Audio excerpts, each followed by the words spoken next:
Kakinada municipal ఎన్నికలకు Congress party కసరత్తు చేస్తుంది. ఇప్పటికే అందరి క్యాండిడేట్లను ఫైనల్ చేసిన పరిస్థితి. ఫీల్డ్ స్థాయిలో అందరూ పనిచేస్తున్నారని ఎమ్మెల్యే చెప్తున్నాం.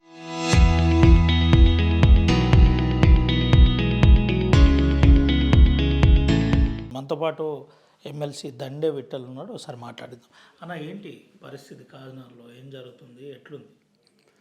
కాగజ్నగర్ మున్సిపాలిటీలో ఉన్నటువంటి అందరు ఓటర్లు కూడా కాంగ్రెస్ పార్టీ మీద సంపూర్ణమైనటువంటి నమ్మకం, విశ్వాసంతో ఉన్నారు.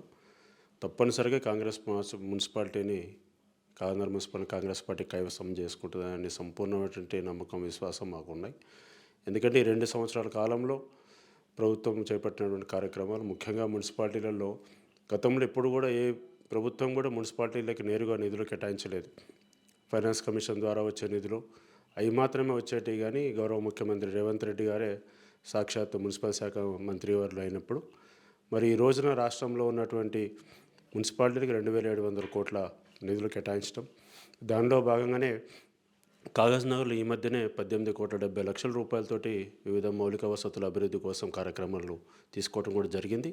అటు టెండర్ ప్రక్రియలో కూడా ఇప్పుడు కొనసాగుతూ ఉన్నాయి. త్వరలోనే మరి ఎన్నికలు అయిపోయిన తర్వాత వాటి పనులు కూడా మరి మొదలవుతాయని ఈ సందర్భంగా తెలియజేసుకుంటూ, మరొకటి కాగజ్నగర్లో తాగునీటి సమస్యను నివారించడానికి ఈ మున్సిపాలిటీలో సుమారు 35 కోట్ల రూపాయలు కూడా కేటాయించడం, కేంద్ర ప్రభుత్వం అదేవిధంగా రాష్ట్ర ప్రభుత్వం కూడా సంయుక్తంగా దీన్ని చేపడుతూ మరి రాబోయే రోజుల్లో శాశ్వత పరిష్కార దిశగా కూడా మరి ఈ రోజున తాగునీటి సమస్యని నివారించడం జరుగుతూ ఉంది. ముఖ్యంగా గత ప్రభుత్వం కాలం నుంచి కూడా ఈ కాగజ్నగర్ మున్సిపాలిటీలో పనిచేసేటువంటి పారిశుద్ధ్య కార్మికుల కోసం ఎన్నో సంవత్సరాల నుంచి కూడా బకాయిలు పడినటువంటి పరిస్థితి. గతం ప్రభుత్వం ఉన్నప్పుడు 2020 సంవత్సరం నుంచి కూడా సరైన కాలంలో ఈఎస్ఐ పిఎఫ్లు చెల్లించగా కేవలం జీతాలే చెల్లించి మరి వారి జీతాల్లో నుంచి కోత చేసినటువంటి ఈఎస్ఐ పిఎఫ్ని సకాలంలో చెల్లించక కూడా బకాయిలు పడినటువంటి ఈ క్రమంలో ఈ మధ్యనే మరి కార్మికుల మన జీతాలు మరి ఈ రోజున పెండింగ్లో ఉన్న దృష్ట్యా మొన్న 15 రోజుల కిందట గౌరవ ముఖ్యమంత్రి రేవంత్ రెడ్డి గారిని అభ్యర్థించిన మేరకు మరి తక్షణమే 2 కోట్ల రూపాయలు పారిశుద్ధ్య కార్మికుల జీతాలు ఏదైతే బకాయి ఉన్నాయో వాటిని కూడా పూర్తిగా చెల్లింపు చేసి మరి ఈ రోజున వారు కూడా ఆదుకోవడం జరిగింది. ఇవన్నీ కూడా కాగజ్నగర్ మున్సిపాలిటీలో ఉన్న ప్రజలు గమనిస్తున్నారు. తప్పనిసరిగా ఈ రోజున అధికారంలో ఉన్న కాంగ్రెస్ పార్టీతోనే అభివృద్ధి కూడా సాధ్యం.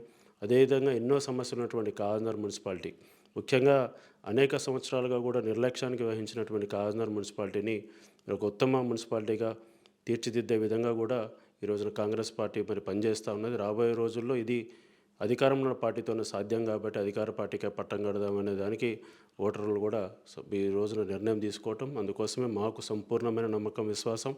మరి తప్పనిసరిగా కాగజ్నగర్ పట్టణ మున్సిపాలిటీని కాంగ్రెస్ పార్టీ కైవసం చేసుకుంది. ఎట్లుందన్న క్యాండిడేట్ల సెలక్షన్? ఎట్లుంది? అంత ప్రక్రియ పూర్తయిందా వార్డులకు సంబంధించి? మాకు 30 వార్డులలో కూడా సుమారు 25 మంది అభ్యర్థులను ఖరారు చేయడం జరిగింది. ఒక 5 వార్డులలో గట్టి పోటీ ఉంది కాబట్టి మరి ఇంకా కూడా బీఫామ్ సబ్మిట్ చేయడానికి ఇంకొక 3 రోజుల సమయం ఉంది.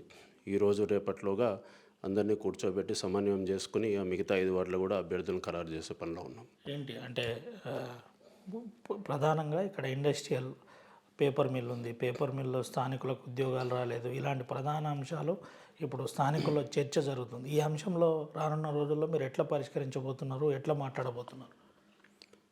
గతంలో మూతబడినటువంటి పరిశ్రమని తెరిపించే భాగంలో మరి ఆనాటి ప్రభుత్వాలు అనేక రాయితీలు ప్రకటించినా కూడా ఒక ప్రధానమైనటువంటి ఏ లక్ష్యంతో అయితే మనము ఒక ప్రైవేటు పరిశ్రమకి రాష్ట్ర ప్రభుత్వం ఆర్థిక సహాయం చేసిందో దాని ప్రధాన ఉద్దేశం స్థానికంగా ఉద్యోగాల్ని కల్పించడం, ముఖ్యంగా స్థానికంగా ఉన్నటువంటి ప్రజలకు మరి ఈ రోజున రాబోయే రోజుల్లో ఉపాధిని కల్పించడం ప్రధాన బాధ్యతగా ఆ రోజున రాష్ట్ర ప్రభుత్వం నిధులు కేటాయించడం జరిగింది. కొన్ని రాయితీలు కూడా ప్రకటించడం జరిగింది. కానీ అది ఏది కూడా నెరవేరలేదు. ఆనాడు ఉన్న ప్రభుత్వంలో తెరిపించిన మన సిరిపుర పేపర్ మిల్లో 200 మంది పర్మనెంట్ కార్మికులకి ఉద్యోగాలు ఇవ్వకోకుండా మరి ఆనాడు ఆ యాజమాన్యం చేసిన దృష్ట్యా దాన్ని ఎవ్వరూ కూడా కట్టడి చేయలేదు. దాని తదనంతరం కూడా కాంట్రాక్ట్ లేబర్కు వారు ఏదైతే ఇస్తానని ఒప్పుకున్నటువంటి 35,000 రూపాయలు, సుమారు 2.5 కోట్ల రూపాయలు ఉన్నాయో వాటిని కూడా వారు చెల్లించలేకపోయారు. కానీ ఈ రోజున కాంగ్రెస్ పార్టీ ప్రభుత్వం ఈ రోజున ఉన్నది. తప్పనిసరిగా రాబోయే రోజుల్లో స్థానికంగా ఉన్న పరిశ్రమల్లో స్థానికులకు 20% రిజర్వేషన్ కల్పించేలాగా కూడా మేము తప్పనిసరిగా ప్రయత్నం చేస్తాము. అది చేస్తామని కూడా ఈ సందర్భంగా తెలియజేసుకుంటూ, ముఖ్యంగా ఇంకొకటి మీరు కూడా చూసే ఉంటారు, కాకినాడ పట్టణంలో రహదారుల సమస్య, ముఖ్యంగా ఇరుకుగా ఉన్నటువంటి రహదారులు కానివ్వండి, ఒక సరైన మాస్టర్ లేఅవుట్ లేనటువంటి ఈ పట్టణంలో తప్పనిసరిగా కాంగ్రెస్ పార్టీ ప్రభుత్వం ఈ కాంగ్రెస్ నగర్ పట్టణానికి మాస్టర్ లేఅవుట్ని అప్రూవ్ చేస్తామని, ముఖ్యంగా ఈ రోజున మౌలిక వసతులు, అదేవిధంగా రహదారులు, తాగునీటి సమస్య, అదేవిధంగా కాకినాడ మున్సిపాలిటీలో అటువంటి దీనికి కనీసం ఒక ప్రభుత్వ స్థలంలో ఉన్నటువంటి సరైన మరి పార్క్ లేదు. ఇవన్నిటిని కూడా అభివృద్ధి చేసే దిశగా కూడా ఈరోజు మేము ప్రయత్నం చేస్తాం. ఎట్లుంది జిల్లాలో ఓవరాల్గా కాంగ్రెస్ సినారియో ఎట్లుంది? అటు బైన్స నుంచి మొదలుకొని ఆసిఫాబాద్ వరకు, అటు మంచిర్యాల వరకు ఎట్లుంది? మీరు ఎమ్మెల్సీ ఉన్నారు, ఎట్లుంది ప్రోగ్రెస్? కాంగ్రెస్ పార్టీ చాలా బలంగా పటిష్టంగా ఉన్నది. ముఖ్యంగా మంచిర్యాల జిల్లాలో కాంగ్రెస్ పార్టీకి తిరుగులేదు, ఏకపక్షంగా కూడా సాగుతూ ఉంటాయి. మా దగ్గర ప్రతిపక్ష ఎమ్మెల్యేలు ఉన్నటువంటి కొమరంభీం ఆసిఫాబాద్ జిల్లాలో కొద్దిగా మాకు తక్కువ వచ్చినా కూడా సంపూర్ణంగా 2 మున్సిపాలిటీలను కైవసం చేసుకుంటూ ఉంటాం. అదేవిధంగా నిర్మల్ జిల్లాలో ఉన్న ఖానాపూర్, నిర్మల్, బైన్సాలో కూడా కాంగ్రెస్ పార్టీ తప్పనిసరిగా మరి మున్సిపాలిటీ కైవసం చేసుకున్న నమ్మకం ఉన్నది. ఆదిలాబాద్ జిల్లాలో ఉన్న ఏకైక మున్సిపాలిటీ ఆదిలాబాద్ కూడా తప్పనిసరిగా మాకు అక్కడ, ఎందుకంటే మొన్న మధ్యన ఆదిలాబాద్ పర్యటనకు వచ్చినప్పుడు కూడా ముఖ్యమంత్రి గారికి ఘనమైన స్వాగతం పలికిండ్రు. అక్కడ చనకా కొరాటా ప్రాజెక్టును కూడా మొన్ననే పంప్ కోసం స్టార్ట్ చేసుకోవడం జరిగింది.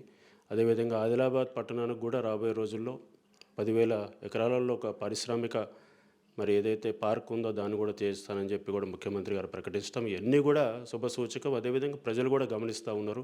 మారబోలు ఉన్నటువంటి ఆదిలాబాద్ జిల్లాని తప్పనిసరిగా అభివృద్ధి చేసే దిశగా కాంగ్రెస్ పార్టీ ఉంది కాబట్టి కాంగ్రెస్ పార్టీని ఆదరిస్తారన్న సంపూర్ణమైనటువంటి నమ్మకం. కాకినాడలో మీరు బీజేపీ ములాఖత్ అయిన కాంగ్రెస్ వాళ్ళని ప్రచారం జరుగుతుంది, ఏంటిది? దీంట్లో ఇన్ఛార్జి దాసోజుల శ్రావణ్ చెప్తున్నాడు డైరెక్ట్.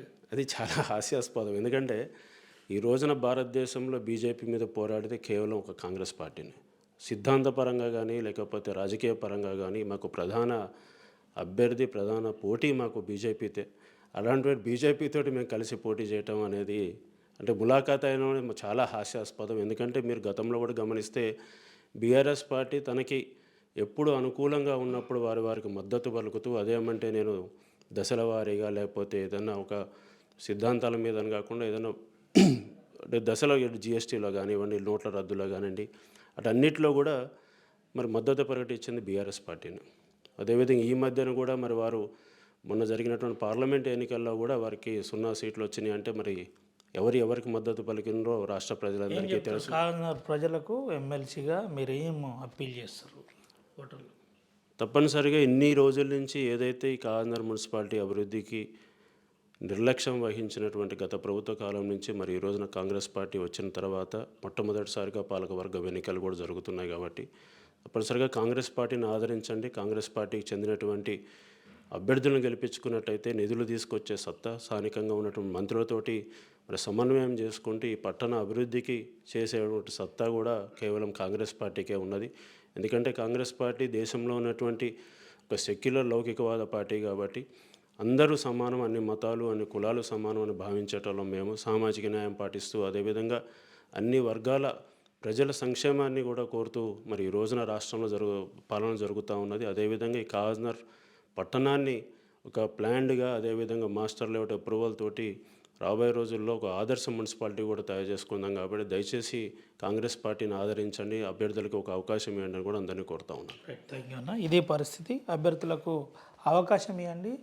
సామాజిక పరంగా లౌకికంగా మిమ్మల్ని ఆదరించే party Congress party. Congress party అభ్యర్థులను గెలిపిస్తే అభివృద్ధికి మీకు తోడుంటారు. ఇటు ప్రభుత్వం కాంగ్రెస్ పార్టీది ఉంది కాబట్టి కాంగ్రెస్ పార్టీ వల్లనే రేపు ప్రభుత్వం వల్లనే రేపు అభివృద్ధి సాధ్యం. ఇది ఆలోచించాలి. గతంలో కూడా ముఖ్యమంత్రి అభివృద్ధి కోసం కాకినాడ మున్సిపల్ అభివృద్ధి కోసం కట్టుబడి ఉన్నారు కాబట్టి మీరు కూడా సహకరిస్తారని చెప్పారు. మరోపక్క బీజేపీ కాంగ్రెస్ ములాఖత్ అంశంలో ఎమ్మెల్సీ దండే విఠల్ రెస్పాండ్ అయ్యారు. ఎవరు ములాఖత్ ఉన్నారో గతంలో ఉన్న ఎంపీ ఎలక్షన్స్ చెప్తాయి, నేను చెప్పని అవసరం లేదని ఆర్టీవీతో ఎక్స్క్లూజివ్గా మాట్లాడిన పరిస్థితి కనబడి. కేవలం సుమంత్ రవినాయక్, ఆర్టీవీ, హైదరాబాద్ నుండి. Local to global news at your fingertips. మీ చేతిలో ఒక ఆయుధం. Download raw TV app. Media legend Ravi Prakash is back.